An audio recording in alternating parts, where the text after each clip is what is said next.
Radio is broadcast on Mark Levin Show channel. Thank you for listening. Please subscribe to the channel. He's here.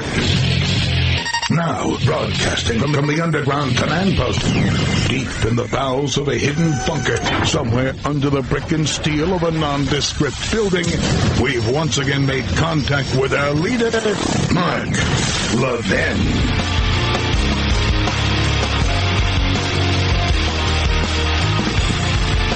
Hello, everybody. Mark Levin here. Our number, 877-381-3811. 877-381-3811. Well, folks, here's the thing. There's a lot going on today. But as you know, I'm a man of history. And I think history is crucial. Crucial to understanding the present and the future. Both the good, the bad, and the ugly. Now, 9/11 occurred 16 years ago this morning. So there are many, many young people, millions of young people, who are 16 years old, 17, 18, 20 years old, who don't remember it or don't know a thing about it. Or people even younger than that, who weren't even born at the time. So it's important that I spend a little bit of time on what took place on 9/11, and I'm going to tell you something else. When you look at what North Korea is doing and what Iran is doing and the proliferation of nuclear technology in this world, my concern is the next 9/11, and there will be another 9/11, as we've discussed before, could well involve nuclear weapons. And it's a very, very serious thing. Very. Particularly when you consider how we've allowed North Korea to get to the position it's in today, particularly when you consider that the past president essentially armed the Iranian regime. I mean, this is a big deal. And so I want younger people, as well as the rest of us, to know what took place on 9/11, to remember what took place on 9/11. Now, we're going to discuss other things today, but we're also going to discuss this. And it is very difficult to do. When you hear the transmissions from the FDNY, from the NYPD, from the airlines and so forth, and we're going to do that. First, I want you to hear the transmission when American Airlines Flight 77, the one that hit the Pentagon, fell out of communication with air traffic control. The relevance of 9/11 is relevant today, and my grave concern is that when we are hit again, and we will be hit again, that it'll be absolutely catastrophic. As catastrophic as 9/11 was in the first place. The problem is the enemy has more advanced weaponry now, beyond conventional weapons. This is why I cannot oblige the Code Pink Republicans, who seem to think that we're responsible for our enemies, that we somehow are creating the provocations, and that all we need to do is withdraw and put our hands in the sand like ostriches and so forth, and all will be well. Or they accuse you of wanting war, being interventionists, and so forth. They sound like the old George McGovern crowd. They really do. They sound like the old George Montgomery crowd. And yet they pretend to support the military. They don't support the military, and they don't support national security. It's that simple. We have right in front of our face two regimes that have said they want to destroy our country and blow up our cities. One of them now has, one estimate, 60 nuclear weapons. Another is fast approaching getting a nuclear weapon, and that's Iran. Korea and Iran, and both of which are working with each other. As a result of one administration after another, doing exactly what the Code Pink Republicans claim they want us to do now. Pacifying, to some extent, and appeasing, to some extent, the North Koreans, who lie all the way to their nuclear technology. The Iranians doing the same thing, except in the case of the Iranians, we have a president by the name of Barack Milhouse Obama who armed them, who effectively armed them, because he didn't have the guts to stop them. More on that when I return.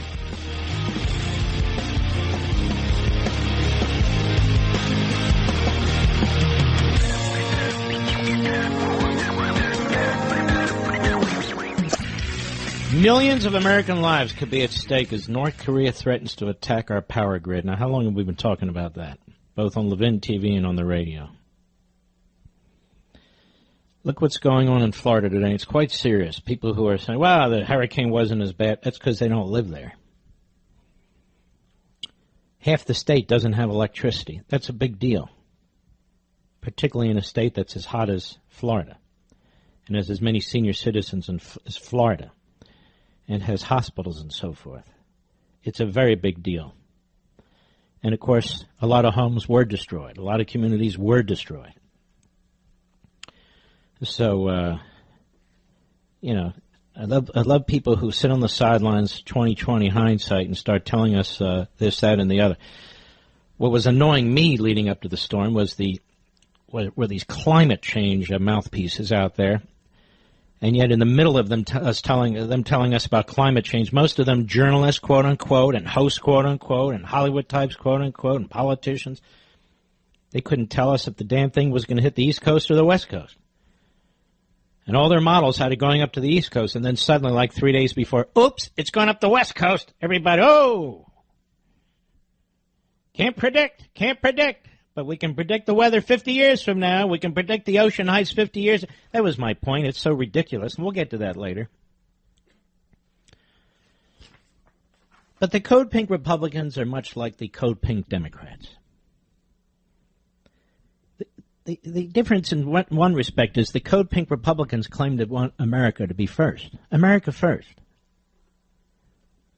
And yet they blame America first when it comes to our national security and foreign policy. They blame America for the wars that we're in. I believe we were attacked on 9/11, ladies and gentlemen. And we were attacked before that at the Twin Towers. And we've been attacked before that in Lebanon. And I can go on and on. I don't understand this mentality, this schizophrenic mentality by the Code Pink Republicans who claim to be in support of America first. How so? Exactly how so? Well, Mark, we're not the world's policemen. Who said we are? But we have to protect ourselves.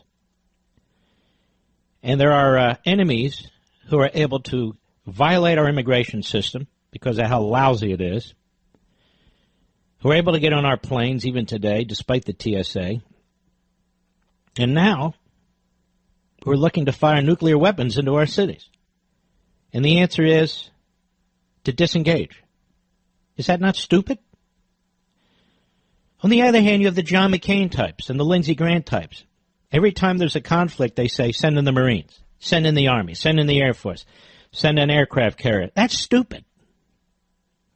That's irresponsible. But what the Code Pink Republicans like to do is throw you and me in with that, these radical interventionists. But we're not radical interventionists. We believe in prudence. Prudence. Google it. So the Code Pink Republicans are ideologues, and the John McCain radical interventionists, they're ideologues. You and I, we're not ideologues at all. We're traditionalists. And we believe you have to have policies and plans and ideas ready for all kinds of contingencies. And if you're an ideologue about this, whether a Code Pink Republican, a Code Pink Democrat, or a radical interventionist, you're going to miss things. You're going to miss things. It's an excellent piece in the Washington Compost, believe it or not, by Mark Thiessen. And he says, with last weekend's surprise nuclear test, North Korea has reached the final stage of its crash course to develop thermonuclear weapons that can reach and destroy American cities. So why are we not on a crash course to protect our cities from North Korean nuclear missiles? Answer, because for more than 30 years, Democrats have done everything in their power to prevent, obstruct, or delay ballistic missile defense.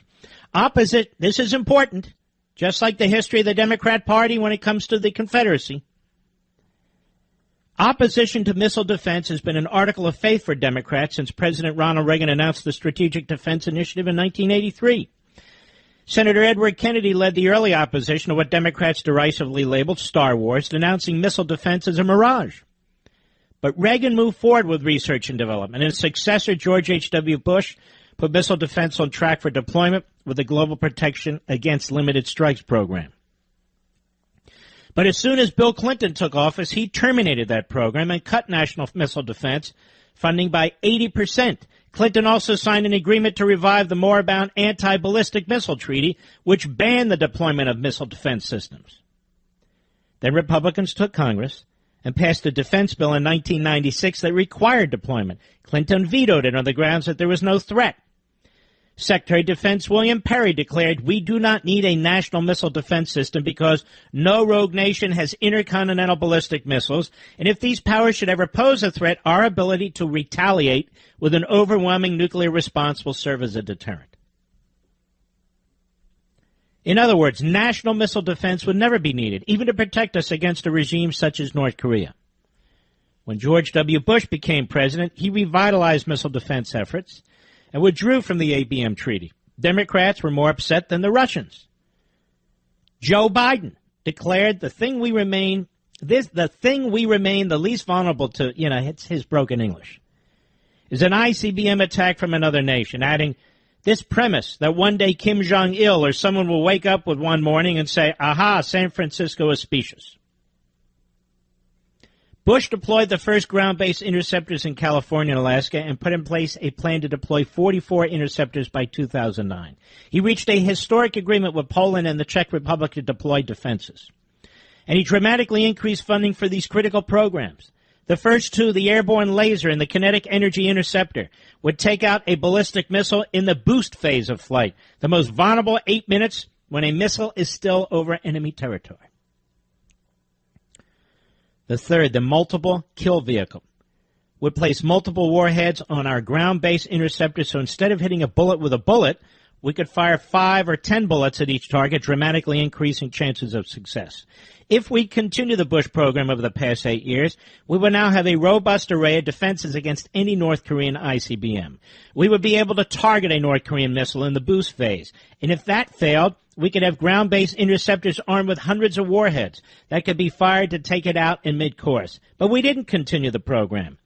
Barack Obama slashed funding for ballistic missile defense 25% and scrapped Bush's agreements with Poland and the Czechs. He reduced Bush's plan from 44 ground-based interceptors to just 30. He belatedly changed course in 2012 after North Korea tested the Taepong-dong missile. And he canceled the airborne laser, kinetic energy interceptor, and multiple kill vehicle programs, Obama did. As a result, North Korea now has 8 minutes of unchallenged flight, and we have dramatically reduced the chances of hitting a North Korean missile as it descends on a U.S. city. And this goes to the point people say, why don't we hit their missiles when they're doing them now? To show that we can. Because, ladies and gentlemen, maybe we can and maybe we can't. And if we shoot and we miss, it's only going to encourage the retrobate. Now, amazingly, on taking office, President Trump's budget continued Obama's missile defense cuts, reducing funding by another $300 million. Trump has since recognized this mistake, promising we're going to be increasing the anti-missiles by a substantial amount. Time to do so is short. He should immediately deliver to Congress an emergency supplemental spending bill to speed the deployment of ground-based interceptors, and he should revive the multi-kill vehicle, the airborne laser, and kinetic energy interceptor, then work with Congress on a long-range plan to help build and deploy space-based interceptors. The problem is the Code Pink Republicans would oppose all this. Now, this article is good as far as it goes.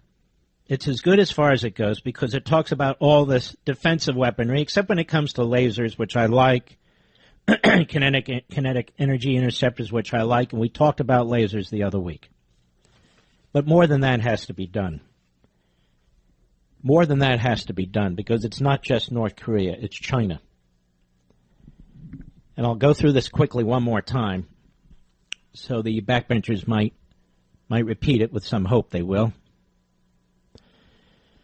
We need to redeploy 100 nuclear warheads in South Korea. We removed them during the presidency of Bush 41, is my recollection, as part of a deal to make sure that the Korean Peninsula wouldn't be nuclearized, quote unquote. And that was a deal we made, and China was all supportive of it. Well, it has been nuclearized now by the North. That's number one. Number two, we should encourage and assist the Japanese in doing exactly the same thing, deploying intercontinental ballistic missiles, mid-range, tipped with nuclear warheads. Number three, we should take a carrier fleet and permanently base it in the South China Sea to counter both North Korea and those islands that the Chinese have built, those fake islands, and have militarized. Number four, I agree with everything Thiessen says here. We should pour significant sums into R&D when it comes to national security now, because we have enormous threats from rogue countries. North Korea and Iran to name two, but China's another one. And so I support those efforts. I also support, as we talked about the other week, the expanded use of laser weaponry, because that is the true superpower weapon. In addition, I would encourage movements within China and North Korea, but also within China, anti-communist movements there as well as in Hong Kong. Most of you don't know what's going on in Hong Kong, but again, China's breaking its deal with the UK, and it's trying to devour the independent court systems and so forth. Gordon Chang has talked about this at some length. Gordon Chang, rather, who's a really, really sharp guy. And then I would hit them economically. Not just North Korea. North Korea doesn't care if 98% of its citizens die, except in the military, of course. But China.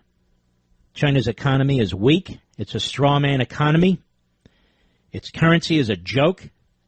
It props it up. Its financial system is propped up. Its stock market is propped up. Its real estate market is in a bubble, and so they're doing everything they can to protect it. And the only way their currency actually works is by putting it on the backs of the American currency, the dollar. So we have enormous power to affect their currency and their banking system, which affects their financial system. Reagan wanted to defeat the Soviet Union, and that's what he did.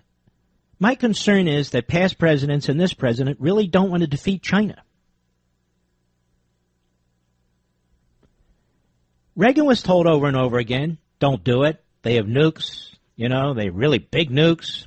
They have an incredibly powerful conventional military as well and so forth. Reagan wanted to defeat the Soviet Union, and he did, and there was no war. And we ought to abide what he was, his policies at the time as well, when it comes to China and North Korea. Now, what this requires is a significant increase in defense spending. Has anybody seen a significant increase in defense spending? The president has proposed what is effectively a 3% increase. That doesn't even get us anywhere. Any of the Republicans in Congress? All you new supporters of Chuck Schumer and Nancy Pelosi and cutting deals with Trump and those three, have any of them proposed it? No, I don't think so. Have they? The new system where we don't have any party and Trump takes us in a different direction. Are we doing anything about this? The answer is no. We have these goofball votes in the UN Security Council, like that's going to do anything. It's not going to do a damn thing. I'll be right back.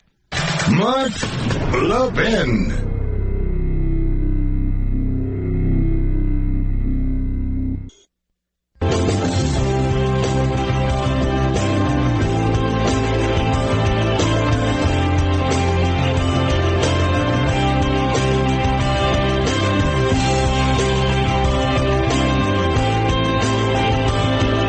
major credit reporting bureau announced a breach that could affect, listen to this, 143 million Americans. So far, the organization determined that the credit card numbers for about 200,000 customers and personal data, including Social Security numbers, for about 180,000 customers were accessed. 180,000. Did you know you are 11 times more likely to become a victim of identity fraud if you're notified of a breach? Good thing there's LifeLock. LifeLock detects a wide range of identity threats you may miss by just monitoring your credit, like someone stealing from your 401k. But if there's a problem, a U.S.-based identity restoration specialist will work to fix it. No one can prevent all identity theft or monitor all transactions at all businesses, but LifeLock can help you see more threats to your identity. This is a crucial service, ladies and gentlemen. It really is in these days of data breaches. I mean, this was a massive breach. Major Credit Reporting Bureau, the breach of 143 million American accounts. Go to LifeLock.com. LifeLock.com, or call 1-800-LifeLock, 1-800-LifeLock. Get some peace of mind. But make sure you use promo code Levin, that's Levin, L-E-V-I-N, for 10% off your LifeLock membership. Visit LifeLock.com or call 1-800-LifeLock, promo code Levin, save 10% now. I have it, my parents have it, you need it. Really, it's quite serious. I want to talk about this hurricane a little bit later, too. But I want to spend a little time talking about something that will move into the next hour as well. Over the weekend, there were numerous liberal media sites who were praising President Trump. Praising, stroking his ego about cutting a deal with Schumer and Pelosi. Here's two headlines from the New York Slimes.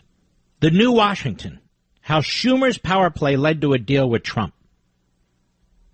Another one, New York Slimes. Bound to no party, Trump upends 150 years of two-party rule. Here's a New York Post columnist headline. We may be witnessing a turning point in the Trump presidency. Here's Axios. Why Trump hopes the new Trump sticks. Then there's some clown, columnist, I guess, I don't really read the guy, who's trashing conservatives. Because, you conservatives out there, you never delivered anyway. Forget about Reagan, forget about the end of the Soviet Union, forget about Reaganomics and the creation of 25 million jobs, forget about Scalia and Bohr, forget about all that. Right. You did nothing, and you are nothing. And of course, you conservatives who started the Tea Party, gave the Republicans the House, the Republicans the Senate, and were betrayed. You never did anything. What good are you? And the fact that you've taken over 30 of the state legislatures and over 30 of the governorships, what good are you? You're no good. You don't know what winning is like. Only the Donald does, working with Schumer and Pelosi, you see. And not only that, you're part of the establishment. Did you know that? Oh, yes. Even though you've been spending years fighting in the primaries, spending years fighting McConnell, were successful in helping pushing out Boehner, have now taken on Paul Ryan, and have voted, many of you, for Donald Trump. Yeah, you're just establishment now because you're upset, rightly so, that he cut a deal with the worst of the worst. Worst of the worst. Well, it's only 3 months, Yeah, little pea brains, that's what they say. Because now we're moved into December and then January and the election cycle, which makes it incredibly more difficult to get anything good done from a liberty and constitutional perspective. I'll be right back. We'll get into this a little bit more. He's here. Now, broadcasting from the underground command post, deep in the bowels of a hidden bunker, somewhere under the brick and steel of a nondescript building, we've once again made contact with our leader, Mark Levin.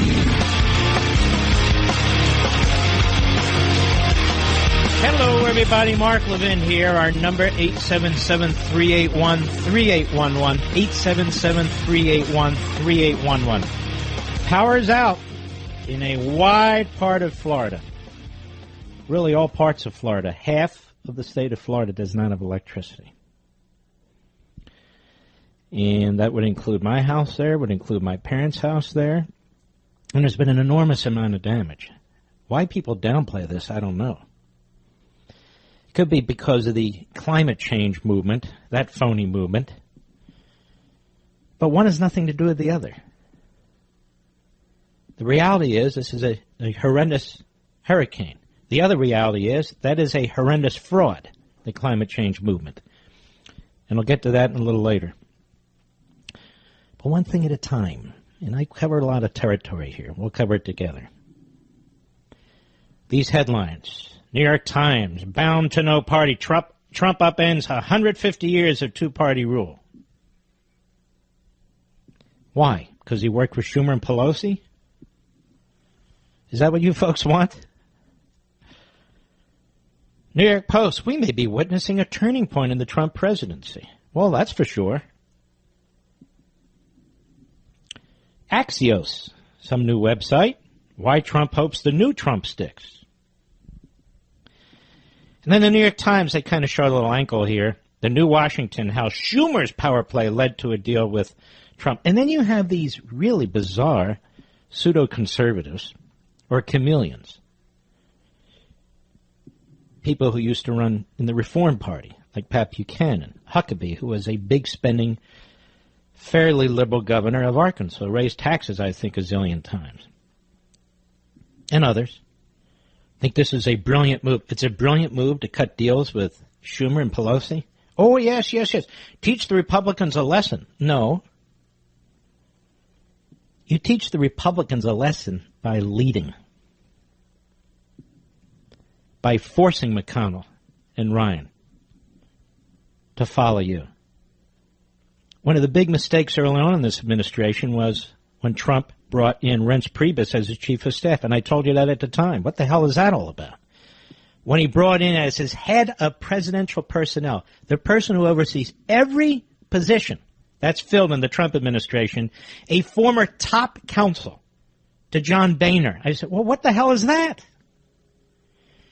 And then you have these clowns who write these columns or make these statements or give these speeches saying what a brilliant move this is because the Republican establishment, they're not exactly helping Trump. The Republican establishment didn't help Reagan either. And he went over everybody's head and he spoke to the American people. And he forced his agenda. He pushed it. He relied on the people. He didn't rely on Howard Baker, the Republican leader, at least part of the time. In fact, they had problems with a lot of the Republicans in the Senate. I mean, Reagan wanted to eliminate the Department of Education. He was blocked by Hatfield, among others, from Oregon, a liberal Republican. He didn't say, you know what, I'm cutting a deal with the Democrats. That'll show you rhinos. No. He said, damn it, I'm the president. I won by a landslide. I'm in charge of this party. Not you, some congressman. Not you, some senator. I'm in charge of this party. So rather than remake, if that's what he wants to do, rather than remake the party in his own image, and I'm not talking about, personality and that sort of thing. I'm talking about substance. He cuts a deal with the Schumer and Pelosi, who are radical progressives. It's only a 3-month deal, Yeah, that's what continuing resolutions are. They're short deals, and they're a problem. They're a big problem. So we fund Planned Parenthood, right? Oh, well, whatever. And we don't make big changes that need to be made. And so there's a lot of interesting things going on, and I want to talk to you, and you can work with me on this to try and sort them out. It's my contention that it is the Tea Party movement, call it what you will, the grassroots, you folks, not only the activists among you, but the voters among you, who said enough is enough. Enough is enough in 2010. That's what you said. With enough of big spending Republicans like Bush, and then in comes Obama and you said enough of that too. And so you rose up. And I know you did because I was with you. Most of the people writing now were not with you. Most of the people claiming to be nationalists and populists and this and that they were not with you. They were not part of the movement. They talked about you. They wrote about you. They tried to catch up with you. But you did it. You did it.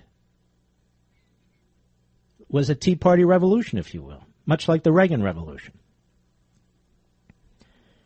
You took over all these state legislatures and governorships as conservatives. As conservatives. Anti-big government constitutional conservatives. You took over the Senate in 2014, and you delivered the presidency in 2016. Wasn't some other ideology that drove you. You knew exactly what you wanted. You had enough with unlimited immigration. You had enough with liberal courts. You had enough with the attacks on the cops and the military. You had enough of the attack on hardworking, tax-paying American citizens. You had enough of all that stuff. You were sick and tired of being told what you must do with your health care, like Obamacare, lied to, a disaster. You knew it would be. You knew it would be. And it was. And it is. These are the things that drove you. These are the things that bothered you. And, of course, you were correct. And for the most part, they haven't changed. They haven't changed. President of the United States surrendered on DACA on his own. On his own. Was that a good thing? The wall? It's been almost no progress on the wall. All talk about, well, we're funding grit. We're not funding building the wall. We're not. And Schumer and Pelosi are two of the reasons that we're not. Schumer and Pelosi are two of the reasons why we couldn't repeal Obamacare. Schumer and Pelosi are two of the reasons why we can't get a tax cut proposal through. So I know what we'll do. We'll cut deals with them. We'll move to the left. That'll fix them. That'll show the Republicans. Well, you and I can't stand the rhinos. We opposed the rhinos long before Trump and long before all these populist nationalist types were constitutional conservatives. We've been talking about McConnell for years, just as we talked about Boehner and kicked his ass out. We're not followers. You're not followers. You're leaders. You're leaders. You're not followers. You don't need anybody to tell you what to think. The problem is if you can jump to cut a big spending deal for 3 months that then creates an advantage for the Democrats in the upcoming election, that's not smart politics. That tells people you're not bound by a particular philosophy or principles. And that was celebrated the other week. He's not a conservative. He's not a conservative. Don't worry about it. A conservative, the purist to this. We conservatives are attacked more by Trump cultists than we are by leftists. And yet, he wouldn't be president but for us deciding that we must elect him to stop Hillary. And by the way, he's done a number of very good things. I've said it over and over and over again. Hey, look, my archives are on my website, marklevinshow.com, our radio website. They go back 4 years. But those of you who listen regularly, you know exactly what I think.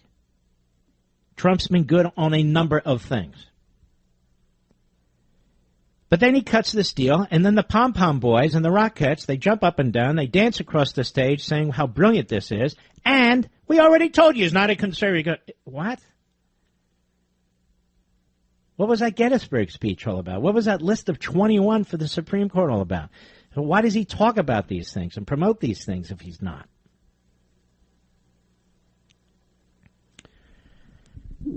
It's very interesting. So you have a few things going on here.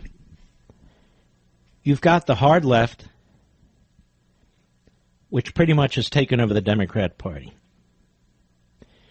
You've got a Republican Party that is mush.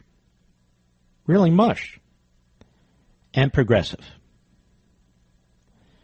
You have a president who his advocates tell you is not a conservative, but he's a deal maker. But apparently he can't make deals with the mush progressive Republicans, so he makes them with the radical progressive Democrats. And we're told that's a brilliant move. Then we have people claiming the mantle of the grassroots, of the Tea Party, conservative, Reagan Revolution grassroots, and renaming it, and putting a different label on it, and pushing a completely different agenda. Well, not completely different, but significantly different agenda. That's a PR move. It doesn't really bother me that much. It's a PR move. Stick to your principles. Our principles are not about purity. We've talked about it over and over again, what Americanism means and what conservatism means. Conservatism is based on Americanism. Americanism is based on reality. Right? Unalienable rights. The laws of nature. This is what they're based on. Now, I understand they're poo-pooed by the slip and fall columnists out there, and the slip and fall politicians out there, and the self-promoters and all the rest. But we're in this for the long haul. We are. You, me, and 10 million other people who listen to this program on various formats and platforms over the course of the week. That's who we are. No, it's not good to embrace radical progressives like Schumer and Pelosi. It's better that they embrace you and you lead them. And that's a big deal. That is, who leads whom. I'll be right back. Mark Levin.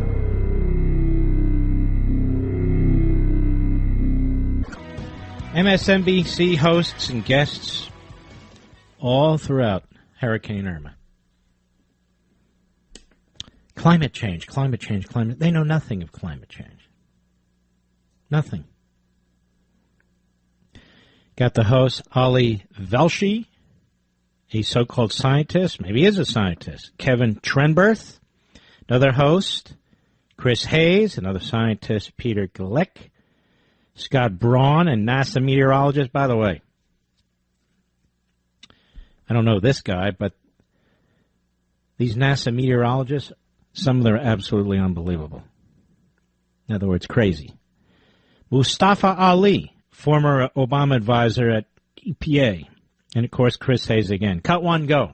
Senator, I know you are going to take the opportunity. There are a lot of people who say this isn't the time to discuss the effects of rising sea levels and climate change, but you're going to need to take that opportunity now to remind Floridians again that this is a matter that has to be taken seriously at all levels of government. Certainly climate change is playing a role, and it's because the oceans are a lot warmer. Sea level rise is caused primarily by climate change, although not exclusively. Because of a growing realization that the fact that we're changing the climate, that humans are changing the climate, means we're also influencing the severity of some of these big storms. Well, there's been a broad consensus among scientists that global warming is occurring and is largely man-made. The impacts from climate change are real, and that there are solutions that can help us to lessen the intensity of the storm. But you're already seeing architects and engineers start to struggle with the reality on the front edge of climate change of maintaining a society and a civilization in a place that is under constant assault from water, and water whose levels we are every day through carbon pollution increasing the levels up. Very, very interesting. And very dishonest. There are all kinds of lists on the internet of the worst hurricanes. And what's interesting is most of them happened significantly before now. And some of them happened before the industrial age. Now, if these so-called journalists, these fools, these hosts over there at MSNBC were serious people, they would bring out these lists. They're all over the internet. You can go look yourself. I'm not going to read them all. As with these so-called, or maybe real scientists, I don't know what their science backgrounds are to be experts on climate. As bad as Irma was, Irma's not by far the worst hurricane to ever hit Florida, and even more to ever hit the United States. It's not even close. And among the worst hurricanes, they occurred over a century ago. One particularly awful hurricane 2 centuries ago. This nonsense about automobiles and your lifestyle and all this has to be changed and this will slow down hurricanes and so forth and so on. You know, the problem is desperate people, you know, when there's natural disasters, or people who are obviously fearful of natural disasters, we all are looking for answers. Can I tell you a little secret? There is no answer. That's right, I said it. There's no answer. Man can't do a damn thing about it. Hello. Man, woman, transgender, whatever. Can't do a thing about the climate, about earthquakes, about hurricanes, about tornadoes. Can't do a damn thing. That's right, I said it. Oh, my Lord, it's true. If we destroyed every car on the face of the earth, every bus on the face of the earth, if we destroyed every boat on the face of the earth, if we eliminated humanity, there'd still be horrific hurricanes, earthquakes, and tornadoes. That's right. They wouldn't be man-made then, would they? So they're trying to convince you that a natural disaster is a man-made disaster. And there's just enough morons in this country to bite.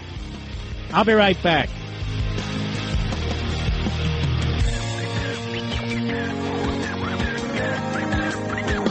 Let's go to James, Palo Alto, California, the great KSFO. Go. Thank you. You know, Mark, you said something that resonated with me. Conservatism must be based in reality, and I think that that's true. And I appreciate you saying that. My concern is the heating up of the earth is also a reality. Whether you ascribe a storm to it or not. Well, let's say it is a reality. How is it heating up? Well, if you look at the water temperature of... No. I said, if I play along and I stipulate that the Earth is heating up, how did it heat up? It heats up through replacement of the oxygen, through carbon... Okay, no. How is that happening? What's causing it to heat up? Human efforts are what's causing it to heat up. Human efforts are causing it to heat up. A variety of things. The heating up of the earth is caused by humans. No, it's not. Not by volcanoes. I didn't even bring up volcanoes, did I? But you stipulated that it's heating up. No, it's the sun. If it heats up, I'm stipulating for argument's sake. If the earth is heating up, and the numbers are all over the place, and I've done research on this as most people who are looking into this have, so you're not coming to the show with any particular special knowledge, I don't think. The earth is not heating up due to human beings. Human beings have almost nothing to do with it. Have you looked in the sky on a sunny day? But all right, I'm educating you. Pay attention. Have you looked at the sky on a sunny day? You're using dogma to try and educate me. I have no dogma in this whatsoever. Look, I'll give you an example. For years and years and years, I didn't believe in Article 5 Convention of the States till I studied it, and I reversed course. You, sir, you just call the program, and you tell me what you think, and that's not particularly useful. I mean, I'm listening to you. You say, humans do, and not volcanoes.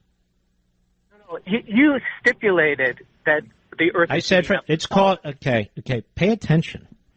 I said, I will stipulate for argument's sake that the earth is heating. I see numbers that go both ways, by the way. That it is, that it's... Get off the phone, you idiot. You don't even let me finish his sentence. I'm telling you something, folks. If I were talking to this guy face to face as a human being, I'd do exactly the same thing and say exactly the same thing. He doesn't let you finish a sentence. Am I right, Rich? Rich had to lower him down because he keeps talking and talking. He doesn't want to have a conversation. I know what he's going to say. I've looked into this. We can have a conversation.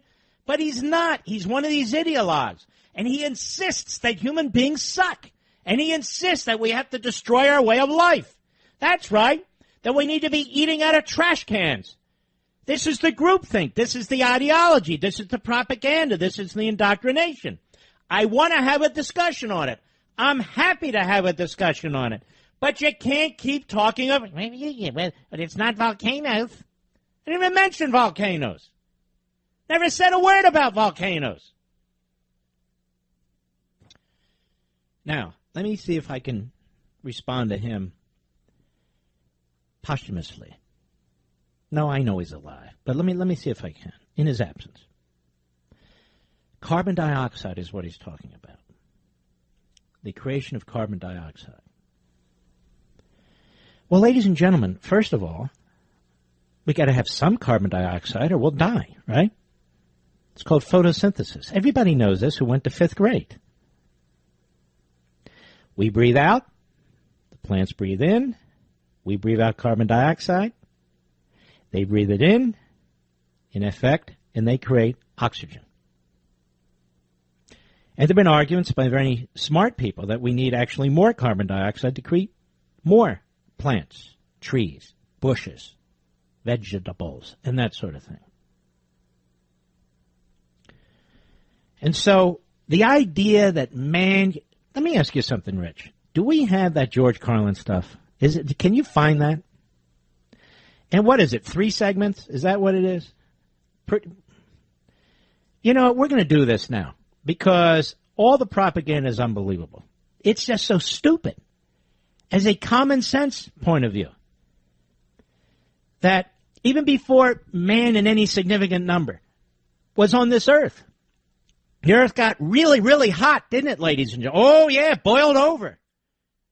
It boiled over. I don't need to hear from an engineer about the carbon dioxide call screener. I don't need to hear from an engineer. Hey, look, I'm an engineer, and let me tell you about carbon... No, that's okay. But you can do this research on your own. If you want to read the chapter that I have on envirostatism in Liberty and Tyranny, you don't have to believe a word that's in there, but take a look at it and look at the research that's done and look at the endnotes that are there. Just to show you what a tiny percentage of carbon dioxide is in the atmosphere, and we've talked about this. Take a stadium with 10,000 seats. 4 seats represent carbon dioxide. 4 seats. 4. That's it. And there was a really terrific piece done some time ago by Dr. John Brignell, retired professor of industrial instrumentation at the University of Southampton in Britain. He wasn't passing judgment on the substance himself with his background. He just pulled together, he composed a list of alarmist claims and news reports that man-made global warming causes or has caused.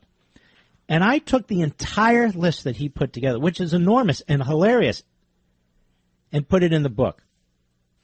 And it took up about 4 pages of the book, single-spaced, very small fonts. You want to take a look at this?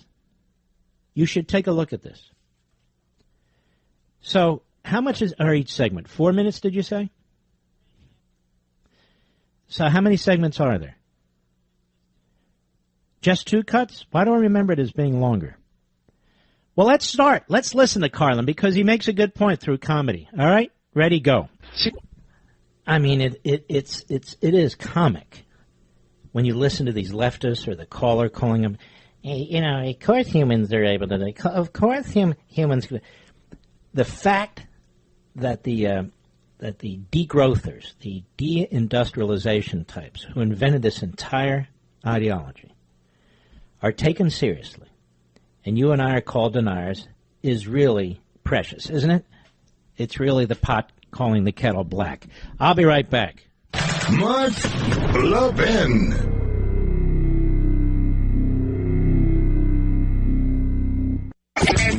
Now we go to CNN on climate change and listen to the way Jake Tapper poses his question to John McCain. Cut 3, go. The Republican Party, as you know, generally speaking, acts as if climate change is not real. There are exceptions, your daughter Megan, the Republican mayor of Miami. But generally speaking, the president, the governor of Florida, et cetera, act as if it's not real, even though the overwhelming scientific consensus is that it's real and it's man-made. Why? Stop. What does John McCain know about this? Absolutely nothing. Has he studied it? Not that I'm aware of. Has he written about it? Not that I'm aware of. I've studied it. I've written about it. I'm not an expert. Don't pretend to be, but I've done more than him. How about Jake Tapper?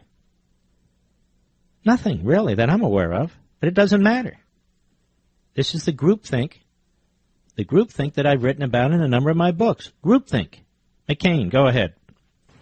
I don't know, because I can't divine their motives, but I know this, that there is things happening with the climate in the world that is unprecedented. Second of all... Stop. No, there's not. No, there's not. What kind of a news program is this? Go ahead. We need to have, in my view, nuclear power as part of the answer. It's the cleanest, cheapest, in many ways, source of power. My friends in the environmental community refuse to make that part of the equation. I'm not saying it is the equation, but I'm saying it's got to be part of it because they're basically anti-nuclear. Now, I spun off a little bit there, but we have to understand that the climate may be changing, and we can take common sense measures which will not harm the American people. No. We've heard this. We heard about Obamacare. We've heard this 1,000 times. Common sense. It's not common sense. Why? Because the government does it, it's common sense. Typically when the government does it, it lacks common sense.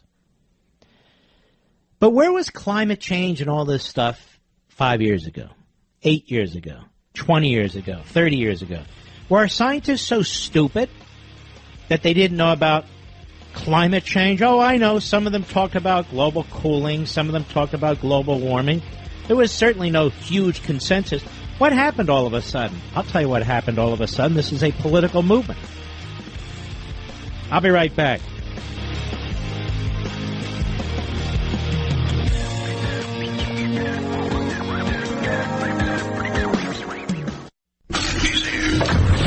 He's here. Now, broadcasting from the underground command post, deep in the bowels of a hidden bunker, somewhere under the brick and steel of a nondescript building, we've once again made contact with our leader, Mark Levin.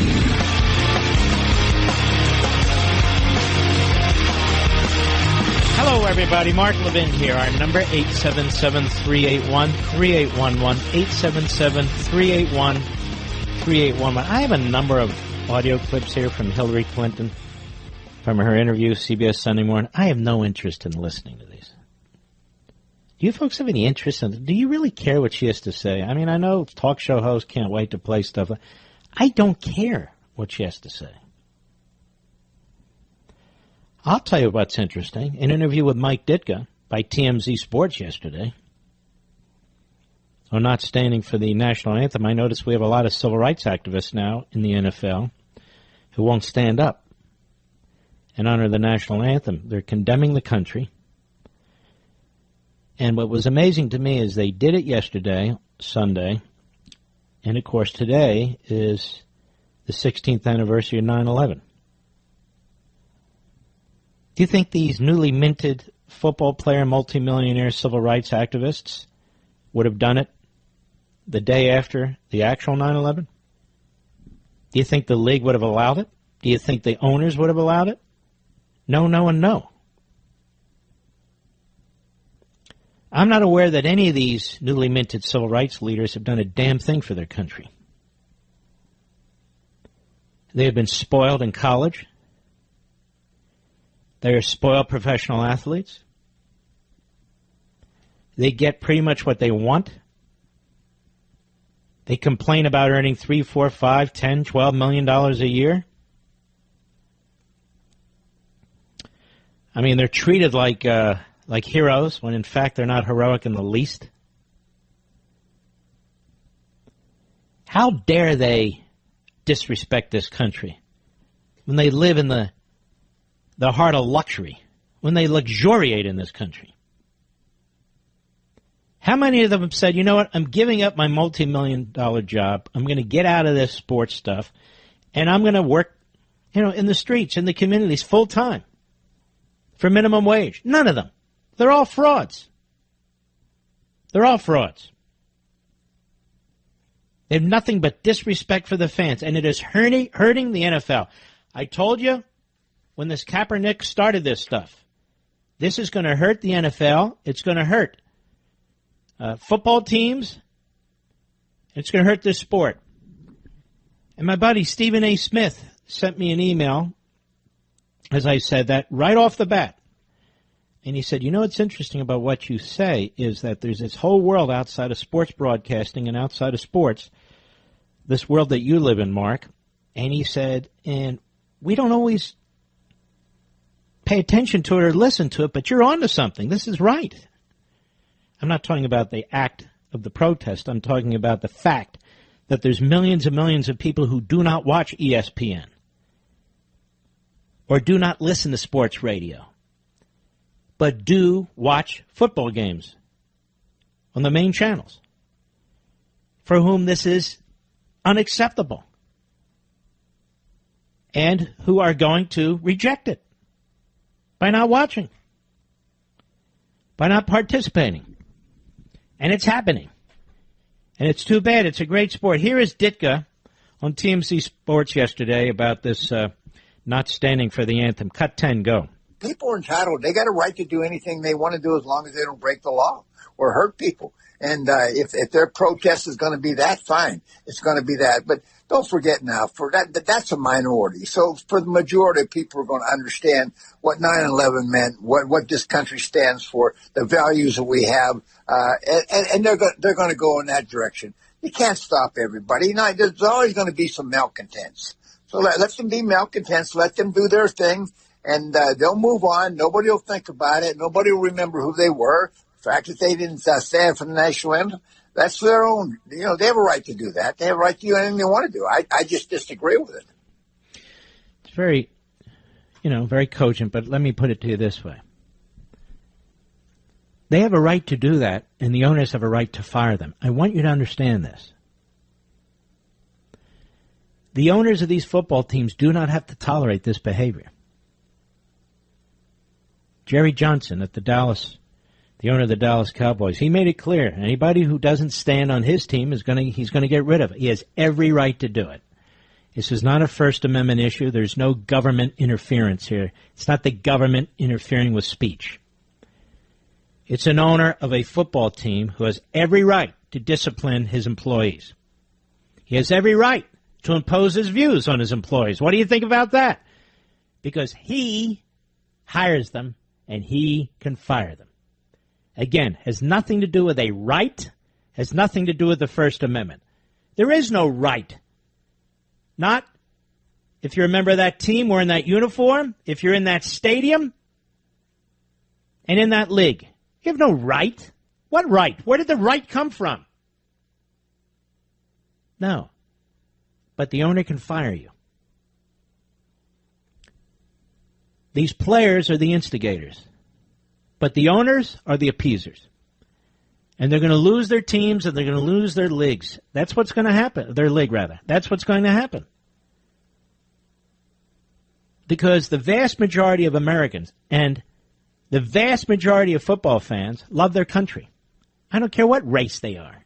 I don't care what team it is. They love their country. Sporting events are patriotic events. That's why people sing the national anthem. That's why you see the color guard so often. That's why in open stadiums you see flyovers. The American people are patriotic. They love their country. I'm not talking about the nut jobs in the streets like Antifa and all the rest of them. And they are patriots who go to these games. They love their country. You know, they get a tingle up their leg, not because of Barack Obama, when they see the American flag flying. I know the left finds this very quaint and archaic. Well, fine, I find them disgusting. And to pour salt in the wound, as they say, Kaepernick is no leader. He's no civil rights activist. He's an opportunist. This is how he gets publicity. But the league is hurting itself, and the owners are hurting themselves by not taking this under control, by not disciplining their team. I know what they're worried about, the backlash, but this is a slow death. It really is. It's a slow death. More from Ditka. Cut 11. Go. Is this one day, though, that you would like to see even though you have the right, you'd like to see the protest put on hold? I'd like to see them put on hold every day. I mean, there's a time and place for everything. Before a football game is not the time and place for it, period. What would the short message be to anybody who is thinking about not standing for the anthem Monday night? God bless America. There you go. These old-timers in football, these old-timers in sports, they have their heads screwed on right. Some of these players today are very cocky. They're overpaid. And as I say, they're spoiled. I'm not saying they don't work hard to be top-notch athletes. That's beside the point. They're spoiled. Spoiled rotten. I'll be right back. Mark Levin.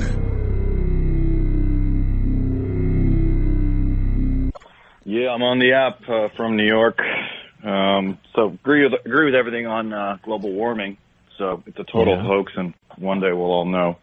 But I called to talk about the GOP establishment, and I'm just wondering, in your mind, I hear a lot of callers with ideas, but what is the end game? I mean, we had 2010, 2014 last year. I mean, at what point is it Article 5? Is it term limits? I mean, at what point do we have to we have to win, 10 elections? If the Dems win 06 and 08, they destroy the country, and we have to win 20 elections to counter it? When does it end? It never ends. Well, when is there a turning point? I mean, what point? This is my point. Look, the left never ends. They never end. They've lost 30 state legislatures. Over 30. They've lost over 30 governorships. They don't control the House, the Senate, or the presidency. Do you see them giving up? No, I get that. But what do we have to do? I mean, But you're saying, when does it end? When does it end? It never ends. The battle between liberty and tyranny is an infinite battle. Get that. The question, I should rephrase it. At what point do we have 1-2 years where we make measurable progress for a generation like Reagan? When we elect a conservative as president of the United States. So we have to primary out everybody? I mean, hold on, slow down. What do you want me to say? Give up? Because you're asking so many questions, and I'm trying to answer them as quickly as I can. No, go for it. Sorry. Okay. You just brought up Reagan. Well, what made him successful? He was a man who was principled. He was a man who was a conservative. He didn't get everything he wanted, but he got a lot of what he wanted. He came in wanting to destroy the Soviet Union. He did. He came in wanting to massively launch the economy so it would grow significantly. He did. He wanted to build the United States military second to none. He did. He wanted to put constitutional originalists, a phrase that wasn't even used until he became president, on the courts, and he did the best he very well could on things of this sort. And what happened? The next president takes over, Bush, and I have enormous respect for the man, but what does he do? He immediately lurches back into rhino land, right? Raises taxes, says he's kinder and gentler, he wants to cut deals with Democrats and so forth and so on. Can you imagine the progress that would be made if Republicans would follow, whether it's a Coolidge, whether it's a Reagan, would follow the Constitution as best as they can under these circumstances, embrace capitalism as best as they can under these circumstances, are pro-American and so forth and so on, the progress we would have made over the last 30 years? But they don't. Now, you want an end game. I don't have an end game for you. We're mature adults here. We battle it out. We have to duke it out. I don't know if the Republican Party will last or not. If it keeps this up, it won't matter because it'll be a permanent minority party. It'll be a permanent minority party both because of its own inaction, its own passivity. In fact, when it does act, it seems to act more progressive than not. It's scared to do the things that need to be done. But, as much as I appreciate many of the things Trump has done, honestly, I've expected more from him.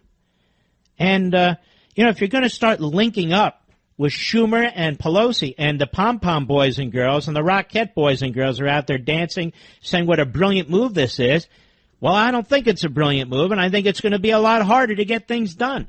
It would help if we had politicians who could explain the difference between one philosophy and the other ideology. But as you well know, I've been talking for some time about Article 5 because I do not believe all the answers are in Washington, D.C. or the federal government, and I do not believe that they're going to willy-nilly unravel what they created. I don't see it. And they're not doing it now, even though they have the House, the Senate, and the presidency. You know, the debt went over $20 trillion today. The operating debt, the fiscal operating debt, forget about unfunded liabilities that are over $200 trillion. It went over $20 trillion today. Do you even hear anybody talking about it, Jack? No. No. Do you hear the president talking about it? Does he give a damn about it? Do you hear the Republicans in the House and Senate? Do they give a damn about it? No, they don't. Well, that's what Article 5 is all about, the Constitution. So there is no simple answer. If there was a simple answer, we wouldn't even be talking about it. No, I mean, I just think that we need like an 81 and an 86, you know, where you put a few things together that last a generation. I don't mean this ever ends. It never ends. But just a couple short spurts where we go to the people like Reagan did with it. You're exactly right. We've only had these short spans of time with conservative presidents. We've had Coolidge and we've had Reagan, right? Pretty much. Pretty much. And even now, you hear guys trashing Reagan. Hey, what are you talking about Reagan? Reagan. I'm not supposed to talk about the founders. I'm not supposed to talk about the framers. I'm not supposed to talk about Reagan. I'm not supposed to talk about Coolidge. Well, who am I supposed to talk about? Trump? I talk about Trump plenty. But, you know, when you talk about Coolidge and Reagan, you're looking in hindsight of the great things that they accomplished and got done. You know, when Trump proposed his tax cuts, he said it's the greatest tax cuts ever. I said, no, they're not. You haven't implemented them yet. They're not the greatest tax cuts ever because they don't even exist yet. All right, I didn't mean to jump you, but I'm as frustrated as you are. Trust me. No, I am, and I just wonder. Like, I'm just worried at some point the election victories will run out of steam, and we just don't have any concrete gains for. Have you thought about this? Maybe the elections more and more don't even matter. That could be it. I mean, they didn't learn anything the last, No. But no. What I'm saying, even beyond that, the vast majority of what the government does is unaffected by elections. It's a permanent bureaucracy. Trump can't even fill people, and it's a faithless bureaucracy. I guess it's too big now. The vast majority of what goes into our school systems now, unaffected by what communities want. And even if we actually win elections and so forth, what do the courts do? They overturn major policy objectives, for instance, of this president. So the progressives have been enormously successful, and the question is whether or not their counter-revolution is a permanent victory over the original American Revolution. And honestly, that's why I'm behind this microphone and I write these books and I have Levin TV. I am fighting them and I am confronting them as much as I possibly can. That's why I take on this nonsense, whether it's Obamacare or climate change or whatever the next thing is, the next decade, whatever it is. We got to take it on. We can't just go along with it. All right, Jack, I appreciate your call very much. It was a very good call. Very good call. Dave, Alexandria, Virginia, the great WMAL. How are you? Hey, Mark. I have a 14-year-old daughter who is a freshman in Fairfax County Public Schools, and she's a Levinite. She does a great Mark Levin impression. Yeah, well, it's not hard, No offense. Sadly, I encourage her not to speak up about her views in school. Well, before you get, do you know, can I tell you a little secret? I don't know that I've ever said this on the radio. Rich will tell me. Somehow when I was a kid, probably roughhousing with my brothers, I broke my nose. I didn't know I broke my nose. Did I ever tell you this? No. I have such a contorted septum, it's so significantly deviated. When they told me what they would do to it and how it would hurt for a while, I said, you know what, leave it alone. Leave it alone. That's why it's not hard for people to imitate me. How hard can it possibly be? Hannity's made part of his career on imitating me, and he's my best buddy, so he knows. All right, go right ahead. So your daughter is afraid to express herself in school? Well, I encourage her not to express herself because, she would suffer repercussions. But I did call for another reason. Quick thought and prayer out to a friend, Carl Smith, who worked at Cantor Fitzgerald and was lost on 9/11 in the World Trade Center. But you mentioned a minute ago about NFL players living a life of luxury and affluence, and I agree with you. I just want to remind you, there was a guy. Sorry. Let's go. Go ahead. Pat Tillman. Pat Tillman, after 9/11, turned down a multi-million-dollar contract in the NFL to join the Army Rangers. No, you're right. And he should be celebrated each and every game and each and every day. And we talk about this Kaepernick 100 times more than Tillman. You're exactly right, Dave. Thanks for reminding us. I'll be right back. You know when Constitution Day is, ladies and gentlemen? It's September 17th. Do we celebrate Constitution Day? It's only 4 days before my own birthday. Oh, yes, pretty close. Now, we celebrate Constitution Day every September. And I know you value the Constitution and the rights it secures, but do you really know the basics? Look, you can't really celebrate something if you don't understand why we should. Hillsdale College wants you to know the foundations of your freedoms. So Hillsdale's brought back for a limited time their free online course, Introduction to the Constitution. Now, you can take the course at your own pace, the comfort of your own home, or with family, friends, even your book club or small group.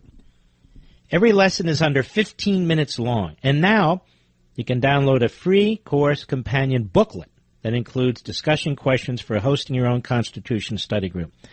Is this a hell of a college or what? Seriously, this Hillsdale College, how it reaches out to everybody.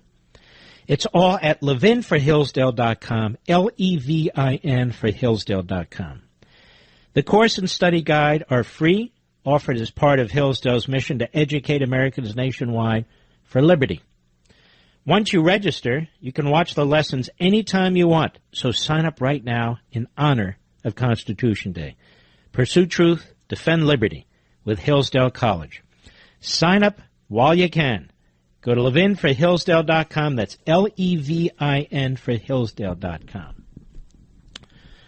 All right. Let's see who else is out there and wants to speak. Troy, Crossville, Tennessee, Sirius Satellite. How are you, sir? Pretty good. I was just calling to let you know, this NFL stand against our American beliefs and everything. It just makes me sick. I used to love to watch the NFL, but I quit watching it. It just makes me sick because, we got people fighting for our country, black, white, yellow. It don't matter what color they are. They're still fighting for our country. Nobody's in oppression, and, that was back in the slavery days. That's not going on no more. And these people need to realize, they're hurting themselves. I think they just need to start boycotting the NFL and show them players what it's like to actually lose money instead of gaining money all the time. Because I love my country. Like yesterday, I seen a man in uniform. I walked up to him and I told him thank you for serving our country. And he was a different race than me, and it brought tears to his eyes. And when I seen that, it brought tears to my eyes. I love my country. It just makes me sick. All right, Troy. Well said. Thank you. Bill, Beaumont, Texas, Sirius Satellite. How are you, sir? Hey, Mark. Thanks for taking my call. Yes, just started listening, but thanks for taking my call. Telling your screener, I'm a 20-year veteran in the U.S. Air Force. I served in Desert Storm and Operation Iraqi Freedom. Wow. Thank you, sir. All right. And I sit here and I watch these one percenters who made their money, these athletes who made their money off of my back. And I didn't get paid much to go over and fight those wars, okay? Nope. And how dare they not stand for the national anthem in the name of some kind of silly protest? I'm trying not to cuss. And they sit there and they insult me and they insult my country. These people have been nothing but coddled, and they're nothing but a bunch of cowards. And if Mr. NFL President, if you're listening, I'll tell you what, I'm a disabled vet with a bad back. I'll come to any of your football paper, and I'll put my pads on, and I'll risk an ass beating, okay? But you send any of your players over that hellhole we went to, put a gun in their hand, let's go for it. I'll go to anywhere, all right? Let's go. Any day. The cowards, They have no right to do that. They need to stand up. Okay, I'm done, sir. What do you think? I love what you said.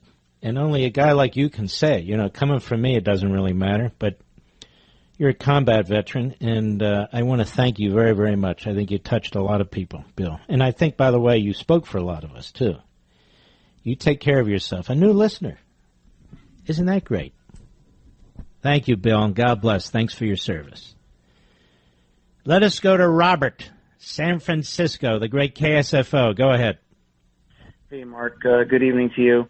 Hey, one of your callers, just wanted to make a quick point about one of your callers who was saying that this climate change isn't happening as a result of volcanoes. Something that people need to understand is when volcanoes erupt, there's literally millions and millions of tons of CO2 that are dumped in the atmosphere. All of the volcanoes that go off around the Earth on a yearly basis, it's not as if it puts, Mother Earth into this completely cardiac arrest, something like that. If you look at satellite imagery over the past few years, you'll see that the planet looks actually greener today than it did 10, 15, 20 years ago. And from the research I've done, I believe that we're literally under CO2'd on this planet. So that's not really an issue. One of the main issues that I believe that we're dealing with nowadays is even though it might be, say, 80 degrees and you go outside and it just seems like you're getting cooked, your arms start getting fried a lot faster than normal. And one of the issues that we're dealing with is the UV index that is getting really, really bad. I'm not sure if you're aware of the methane gas blowouts that have been taking place over near Russia, but there's literally holes in the earth that come up through the snow and the ice. They can be 60, 70, 80 feet across and 200 feet deep, where the methane gas is literally blowing a hole out of the earth and coming up right through the ice and the snow.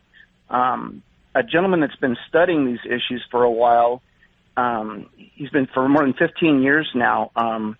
His name is Dane Wigington, and he runs. We're going way beyond where I want to go right now on this, and I don't know who that is. He may be the greatest scholar on the face of the earth. He may not be, and I'm in no way putting him down. But I get your point, Robert, and you're very articulate about it. And I want to thank you for your call. Let's go to Frank, Washington, D.C., the great WMAL. Go. All right. Thanks, Mark, for taking my call.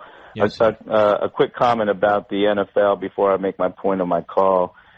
I've been to many games where there's been flyovers, and there's nothing, I tell you, that brings the hair on your arms up in the stand, nothing more patriotic. I've got a kid who watches football, baseball, and the national anthem when the Olympics are, going on. There's nothing more patriotic. And to see these guys kneeling down, it boils my blood, and I don't even know how to explain it to my 9-year-old son.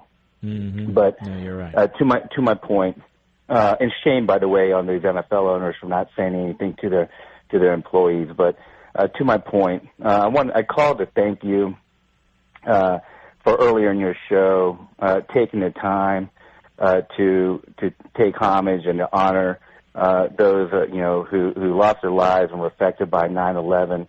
As I mentioned, I had this kid who's in elementary school. I got 2 others, and this past week, during week 3, this past week, they've all been given assignments to watch Irma, to watch out how there's global warming, climate change now. Not one of them gave them an assignment having to do with 9/11 to keep an eye out, to honor these people. It's climate change.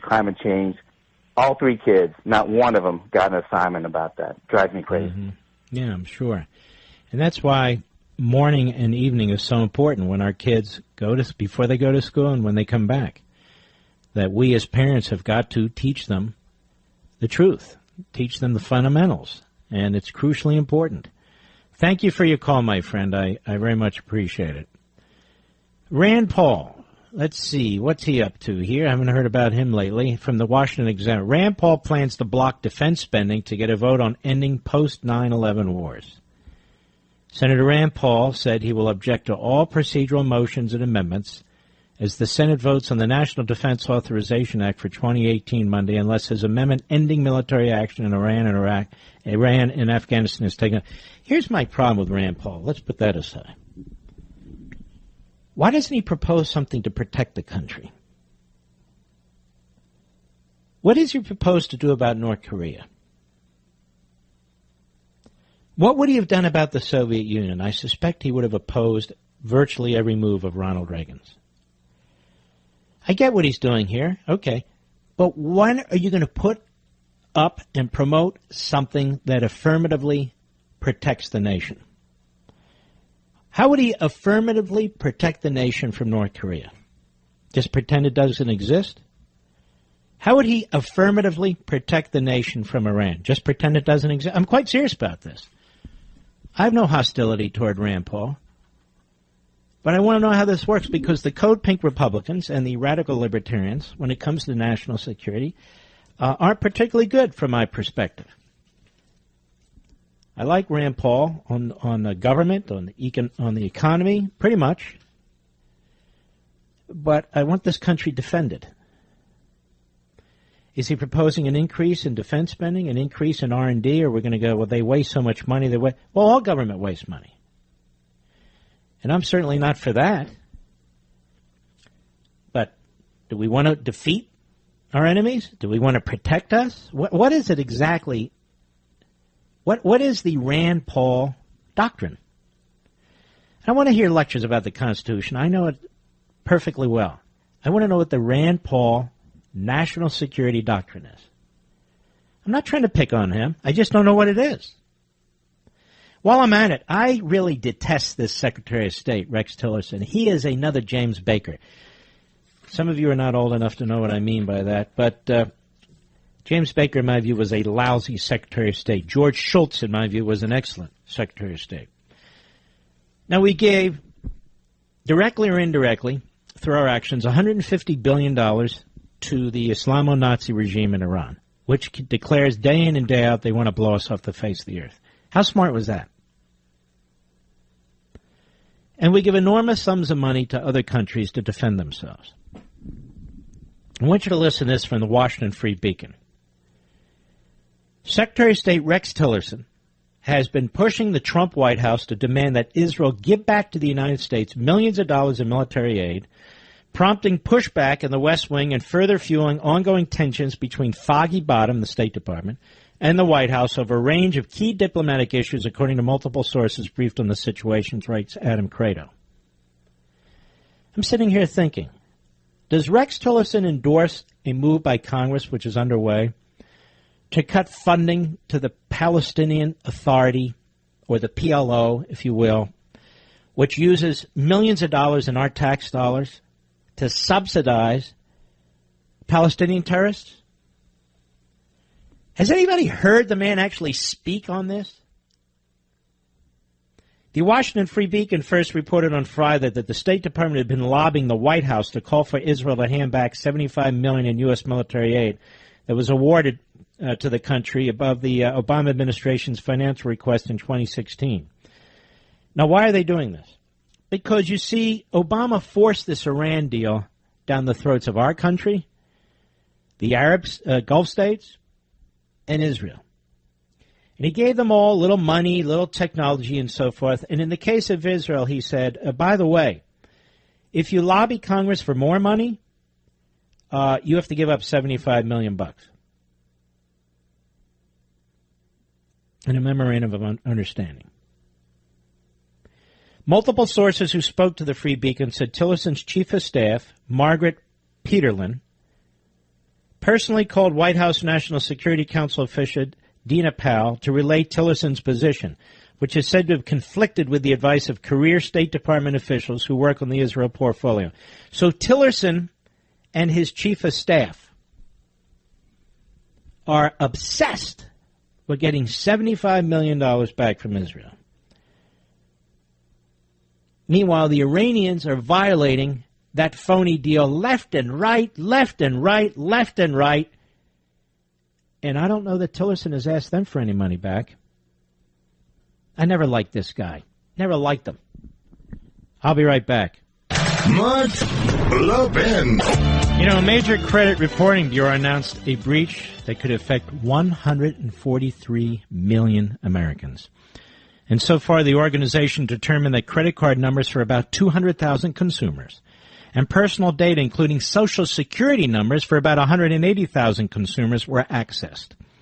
Did you know you are 11 times more likely to become a victim of identity fraud if you are notified of a breach? Good thing there's LifeLock. LifeLock detects a wide range of identity threats you may miss just by monitoring your credit, like someone stealing from your 401k. But if there's a problem, a U.S.-based identity restoration specialist will work to fix it. No one can prevent all identity theft or monitor all transactions at all businesses, but LifeLock is the best. And LifeLock can help you see more threats to your identity. Go to LifeLock.com, LifeLock.com, or call 1-800-LifeLock, 1-800-LifeLock. Use promo code Levin, that's Levin, and you'll get 10% off your LifeLock membership. This is very important. If you think the government's going to protect you from this, the government is not going to protect you from this. You have to protect yourselves. You have it on your computer. You have it in other places of your life. Get it. Get LifeLock the way I got it and my parents have it.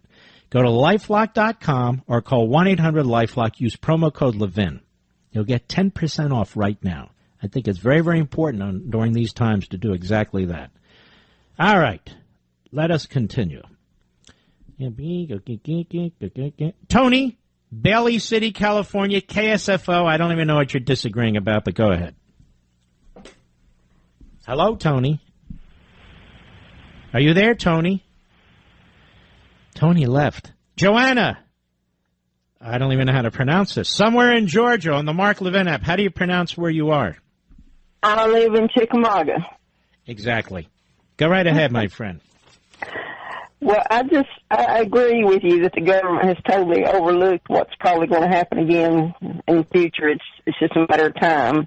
And they act like nothing's happened to start with. They've not done anything about it. They're getting along with Are they still investigating Russian collusion? Are they still investigating collusion? I don't hear about collusion anymore, do you? No, sir.